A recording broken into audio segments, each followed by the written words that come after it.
শিক্ষার্থীরা চ্যানেল দেখছো, আশা করি সকলে ভালো আছো, সুস্থ আছো।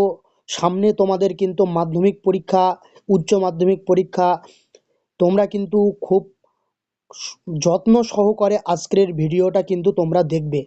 আজকের ভিডিওর মধ্যে কিন্তু ভারতবর্ষের ম্যাপ পয়েন্টিংয়ের দ্বিতীয় পার্ট, অর্থাৎ তোমরা যে ম্যাপ তোমাদের যে পরীক্ষার সময় দেবে সেই ম্যাপ পয়েন্টিংয়ের কিছু অংশ, 10টা মাত্র পয়েন্ট কিন্তু আজকের আলোচনা করব। সেই 10টা মাত্র পয়েন্ট কিভাবে তোমরা চিহ্নিত করবে একটা ম্যাপের মধ্যে, সেটাও কিন্তু বিস্তারিতভাবে দেখাবো।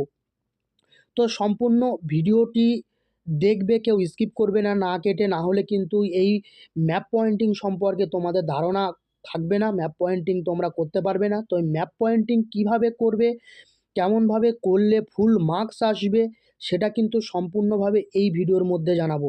তো যে সমস্ত শিক্ষার্থীরা 9, 10, 11, 12 আছো, যাদের ম্যাপ সম্পর্কে আইডিয়া একটু কম আছে এবং ম্যাপে ফুল মার্কস পেতে চাও, তাদের জন্য কিন্তু অত্যন্ত গুরুত্বপূর্ণ একটি ভিডিও হতে চলেছে। আর হ্যাঁ, যে সমস্ত কম্পিটিটিভ এক্সাম হোল্ডার আছেন, তারাও কিন্তু এই ভিডিওটা তাদের জন্য গুরুত্বপূর্ণ, এটুকুই বলবো। তার কারণ হচ্ছে ভূগোল সাবজেক্টটা এমন একটা সাবজেক্ট, বা জিওগ্রাফি সাবজেক্টটা এমন একটা সাবজেক্ট, যেটা কিন্তু আমরা প্রত্যেকেই হয়তো কোনো না কোনো বিষয়ে হয়তো পারদর্শী, অর্থাৎ কোনো না কোনো বিষয় নিয়ে হয়তো কেউ অনার্স করেছে, কেউ মাস্টার্স করেছেন।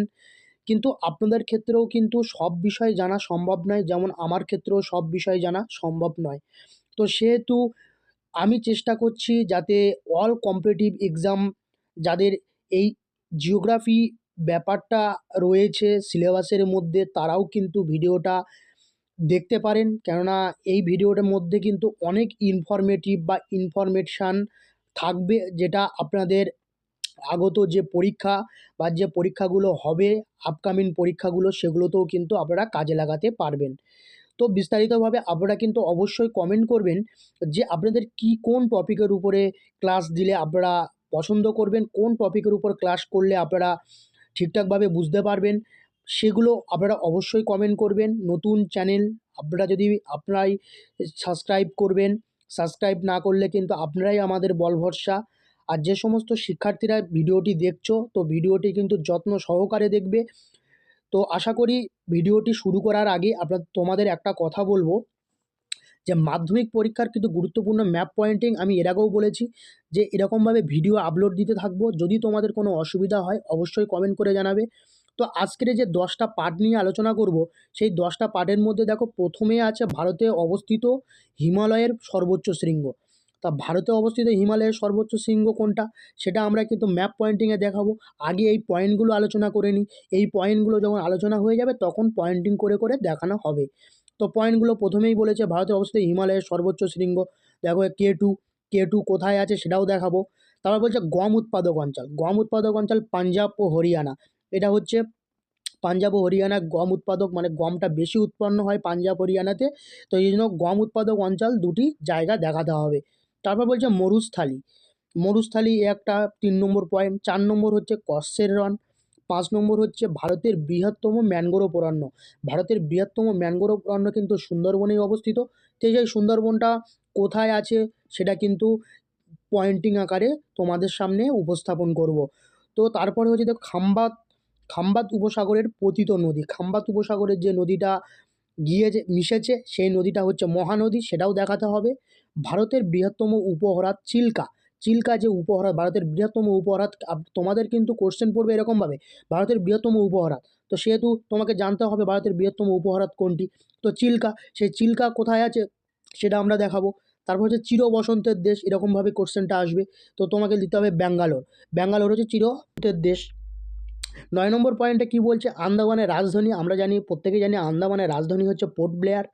তোমরা যদি কোনো এই যে রাজধানীগুলো চাও কোনো ক্লাস, তো আমি একটা ক্লাস দিতে পারি। বিভিন্ন আমাদের যে রাজ্যের রাজধানী, সেই রাজ্যের রাজধানীগুলো আমরা দিতে পারি, সেটা একটা ক্লাসে যদি তোমরা চাও অবশ্যই দেব।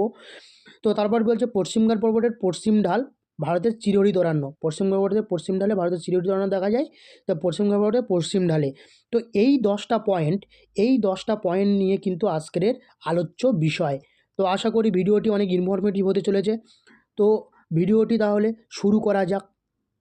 দেখতেই পাচ্ছ যে এই ভিডিওটা একটু ছোট হয়ে রয়েছে। আমি যখন পয়েন্টিং করব, সেই পয়েন্টিং করার লাস্টে কিন্তু সেই পয়েন্টিংগুলোকে দেখিয়ে দেবো, এবং একদম তোমরা যদি স্ক্রিনশট নিতে চাও তো স্ক্রিনশটটা নিতে পারো। এখান থেকে স্ক্রিনশট নিলে তোমরা বাড়িতে প্র্যাকটিস করতে পারবে। তো তখন এই প্রথম টাইমে বা ফার্স্ট টাইমে বা লাস্ট টাইমের দিকে একটা স্ক্রিনশট নিয়ে নেবে, নিলে কিন্তু পুরো বিষয়টা তোমার কাছে ক্লিয়ার হয়ে যাবে। তো এই ছোট্ট করে যে জিনিসটা প্রথমে আলোচনা করলাম, সেই জিনিসটা ছোট্ট করে দেখো ম্যাপের বাম সাইডে আমরা দিয়ে রেখেছি, এই কারণে যাতে তোমাদের বুঝতে সুবিধা হয়। তো প্রথমেই আমরা বলেছিলাম যে, আর বেশি কথা বাড়াবো না, প্রথমেই আমরা বলেছিলাম ভারতের অবস্থিত হিমালয়ের সর্বোচ্চ শৃঙ্গ। ভারতে অবস্থিত হিমালয়ের সর্বোচ্চ শৃঙ্গ হচ্ছে বলেছিলাম K2 কাঞ্চন। K2 হচ্ছে এই যে অবস্থিত, দেখো একদম উপরে উত্তরের দিকে অবস্থিত, সেই উত্তরের দিকে অবস্থিত দেখো K2 ভারতের হিমালয়ের সর্বোচ্চ শৃঙ্গ K2, দেখো উপরে একদম উপরে অবস্থিত। দেখতে পাচ্ছ এই যে পয়েন্টটা দেখতে পেলে, এই পয়েন্টটাকে আমরা বলছি ভারতে অবস্থিত হিমালয়ের সর্বোচ্চ শৃঙ্গ। তো প্রথম পয়েন্টটা তোমরা বুঝতে পারলে যে কিভাবে তোমাকে মার্কিং করতে হবে। দেখো এখানে দেখে নাও, মার্কিং করা আছে, সেরকমভাবে মার্কিং করবে।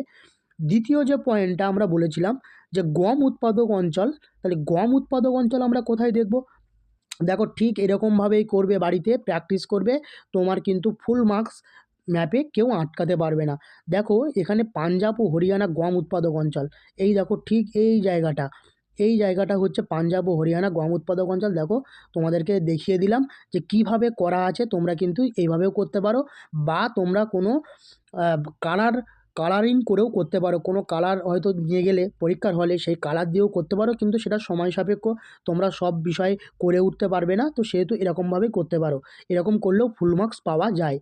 তো এর পরবর্তীতে আমরা তৃতীয় নম্বর দেবো মরুস্থলী। দেখো মরুস্থলী, দেখো এই যে এই জায়গাটায় রাজস্থানের, ঠিক এই জায়গাটায় দেখাচ্ছে মরুস্থলী, এই জায়গাটা রাজস্থান আছে, দেখো রাজস্থানে, এই জন্য মরুস্থলী এই জায়গাটায় দেখিয়েছে মরুস্থলী। তারপরে 4 নম্বর পয়েন্ট কি বলছে, দেখো কচ্ছের রণ। কচ্ছের রণ কোথায় আছে? এই দেখো কচ্ছের রণ ঠিক এই সাইডে। এরকমভাবে বাড়িতে কিন্তু তোমাদের প্র্যাকটিস করতে হবে। কচ্ছের রণের পরে কি আছে? ভারতের বৃহত্তম ম্যানগ্রোভ অরণ্য। ভারতের বৃহত্তম ম্যানগ্রোভ অরণ্য কোথায় আছে বলেছিলাম? সুন্দরবন। সুন্দরবনটা ঠিক পশ্চিমবঙ্গ, দেখো এই পশ্চিমবঙ্গের এই জায়গাটায় কিন্তু অবস্থিত ভারতের বৃহত্তম ম্যানগ্রোভ অরণ্য সুন্দরবন। তো আশা করি তোমরা বুঝতে পারছো। যদি বুঝতে না পারো অবশ্যই কিন্তু কমেন্ট করে জানাও যে কোথায় বুঝতে তোমার অসুবিধা হচ্ছে। আমি চেষ্টা করব তোমাদেরকে যথেষ্ট ভালোভাবে তৈরি করার, যাতে তোমরা এক্সামে গিয়ে কোনো রকম ভয় ভীতি না পাও। অবশ্যই চেষ্টা করব। যারা ক্লাস 11 আছো, তোমাদের কোন টপিকে দরকার, তোমাদের এডুকেশনের খুব তাড়াতাড়ি ক্লাস নিয়ে আসছি। এডুকেশান, বাংলা, ভূগোল খুব তাড়াতাড়ি তোমাদের ক্লাস নিয়ে আসছে। যারা নতুন 11-এ উঠবে বা নতুন 11-এ পরীক্ষা দিচ্ছ, তোমাদের ক্ষেত্রেও ইনফরমেটিভ ভিডিও হতে চলেছে কিছু জিনিস এর পরবর্তী ভিডিওতে। তো এর পরবর্তীতে আমরা দেখব কি? দেখো এর পরবর্তীতে আমরা যেটা দেখব সেটা হচ্ছে খাম্বাত উপসাগরের পতিত নদী। দেখো খাম্বাত উপসাগরের পতিত নদী হচ্ছে মহানদী। দেখো এই যে অংশটা দেওয়া আছে, এই অংশটাকে আমরা বলছি মহানদী, অর্থাৎ খাম্বাত উপসাগরে পতিত নদী হচ্ছে মহানদী। আশা করি বুঝতে পেরেছো। দেন তারপরে কি বলছে, দেখো ভারতের বৃহত্তম উপহ্রদ। তাহলে ভারতের বৃহত্তম উপহ্রদ কোনটি? সেটা হচ্ছে দেখো চিল্কা। চিল্কা হচ্ছে ঠিক এই দেখো পূর্ব দিকে অবস্থিত। দেখো পূর্ব দিক, এটা হচ্ছে আমি বলেছিলাম না পূর্ব দিক, এটা হচ্ছে ইস্ট বলেছিলাম, পূর্ব দিক। তো এটা হচ্ছে পূর্ব দিক ইস্ট, চিল্কা এটা পূর্ব দিকে ইস্টে অবস্থিত। এটা পূর্ব দিক, এই জায়গাটায় অবস্থিত পূর্ব দিক। এটা হচ্ছে পশ্চিম দিক, এটা হচ্ছে ওয়েস্ট, এটা হচ্ছে পশ্চিম দিক। তো আশা করি বুঝতে পারছো, আশা করি তোমাদেরকে বোঝাতে পারছি। তো এর পরবর্তীতে আমরা যেটা দেখব সেটা হচ্ছে চির বসন্তের দেশ। দেখো চির বসন্তের দেশটা কিন্তু আমরা দেখব, চির বসন্তের দেশ হচ্ছে ব্যাঙ্গালোর। দেখো ঠিক এই জায়গাটায় অবস্থিত ব্যাঙ্গালোর। দেখো ব্যাঙ্গালোর, তোমরা কিন্তু এরকমভাবে বাড়িতে 1-2 বার প্র্যাকটিস করবে, না প্র্যাকটিস করলে কিন্তু কোনোভাবেই তুমি কিন্তু ম্যাপ পয়েন্টিংয়ে ফুল মার্কস আনতে পারবে না। তো ম্যাপ পয়েন্টিংয়ে ফুল মার্কস আনতে গেলে বাড়িতে দেখে একবার, না দেখে আরও 2 বার প্র্যাকটিস করলে আশা করি তোমাদের পুরো ম্যাপ পয়েন্টিংটাই ক্লিয়ার হয়ে যাবে। তোমরা দেখে বাড়িতে প্র্যাকটিস করো, আমি তোমাদের গ্যারান্টি দিচ্ছি তোমাদের ম্যাপ পয়েন্টিং সম্পর্কে কিন্তু ভীতিটা কেটে যাবে। এই চ্যানেলে যে ভিডিওগুলো থাকবে সেই ভিডিওগুলোকে ফলো করো এবং অন্যদের কাছে শেয়ার করো, তারাও যাতে এই ভিডিওগুলো দেখে ইনফরমেশান পায় এবং নিজেরাও এই ম্যাপগুলো থেকে নিজেরাও যেন নাম্বার আনতে পারে। তো এর পরবর্তীতে আমরা দেখব চিরবসন্তের দেশ আমরা বললাম ব্যাঙ্গালোর, এর পরবর্তীতে আমরা কী বলবো আন্দামানের রাজধানী। দেখো আন্দামানের রাজধানী দেখো পোর্ট ব্লেয়ার। আমরা জানি এই যে অংশটা দেখতে পাচ্ছ, আমি আগের দিন তোমাদেরকে রাজনৈতিক প্রশাসনিক বিভাগে দেখিয়েছি। এই অংশটাকে আমরা জানি যে আন্দামানের বিভিন্ন জায়গা, মধ্য আন্দামান, নিম্ন আন্দামান, তারপর এইখানটায় আমরা বলেছিলাম 10 ডিগ্রি চ্যানেল। দেখো এই জায়গাটায় বলেছিলাম না 10 ডিগ্রি চ্যানেল, আর লাস্ট হচ্ছে বলেছিলাম না ইন্দিরা পয়েন্ট, এই লাস্ট বিন্দু সেটা বলা হয়েছে ইন্দিরা পয়েন্ট, সেটা আমি দেখিয়েছি। তো এই মাঝবার বরাবর অংশটাকে আমরা কি বললাম 10 ডিগ্রি চ্যানেল। তো এই পোর্ট ব্লেয়ারটা হচ্ছে আন্দামানের রাজধানী, দেখো একদম চিহ্ন করা রয়েছে। এই জায়গাটাকে আমরা বলবো পোর্ট ব্লেয়ার, অর্থাৎ আন্দামানের রাজধানী। আশা করি তোমাদের বোঝাতে পারছি। তো এর পরবর্তীতে আমরা দেখব যে পশ্চিমঘাট পর্বতের পশ্চিম ঢাল। তো পশ্চিমঘাট পর্বত ভারতের চিরহরিত অরণ্য।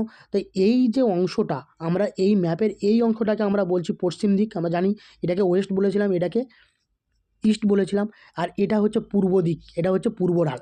এটা হচ্ছে পশ্চিম ঢাল, এটা হচ্ছে পূর্ব ঢাল। তাহলে এই যে পশ্চিমঘাট পর্বতের, তাহলে আমাকে আগে বুঝতে হবে যে পশ্চিমঘাট পর্বতের পশ্চিম ঢাল বলেছে, তা পশ্চিমঘাট পর্বত হচ্ছে পশ্চিম দিকে নিশ্চয়ই অবস্থান করবে। তো পশ্চিমঘাট পর্বতের পশ্চিম ঢাল যখন এই দিকে অবস্থান করছে, তো এর চিরহরিত অরণ্য, ভারতের চিরহরিত অরণ্য দেখা যায় এই অংশে, ভারতের চিরহরিত অরণ্য দেখা যায় এই অংশে। আর পূর্ব ঢাল, এটা হচ্ছে পূর্ব ঢাল ভারতের। পূর্ব ঢালে যখন আমি নিয়ে আসবো পয়েন্ট ভিত্তিক আলোচনা, তখন পূর্ব ঢাল সম্পর্কে বলে দেবো। তা আজকের এই ভিডিওটা হয়তো অনেক ইনফরমেটিভ হয়েছে, হয়তো ভিডিওটা একটু বড় হয়েছে, তোমরা মন দিয়ে দেখবে। অবশ্যই তোমরা কিন্তু এই ভিডিওটি দেখার পরে তোমরা কিন্তু তোমাদের এই ম্যাপ সম্পর্কে বা এই ম্যাপের যে 10টা পয়েন্ট, এর থেকে কিন্তু 1-2 মাস 3 মার্কস কিন্তু অবশ্যই আসবে। তোমরা বাড়িটি প্র্যাকটিস করো, প্র্যাকটিস করার পর যদি কোনো অসুবিধা হয়ে থাকে অবশ্যই কমেন্ট করে জানাও, আমি তোমাদের নেক্সট ভিডিওতে সেই বিষয়টা নিয়ে আলোচনা করব। তো আশা করি ভিডিওটি অনেক ইনফরমেটিভ হবে। যে সমস্ত স্টুডেন্টরা ক্লাস 10 এবং যারা অল কম্পিটিটিভ এক্সামের ব্যাচ আছেন, প্রত্যেকেই কিন্তু চ্যানেলটাকে সাবস্ক্রাইব করে পাশে থাকবেন এবং পাশে থাকা বেল আইকনটি প্রেস করে রাখবেন, যাতে নতুন নতুন ভিডিওর তথ্য তোমাদের সামনে প্রথমেই চলে আসে। তো আজ এই পর্যন্ত, পরবর্তী কোনো একটা নতুন ক্লাসে তোমাদের সঙ্গে আবার দেখা হচ্ছে।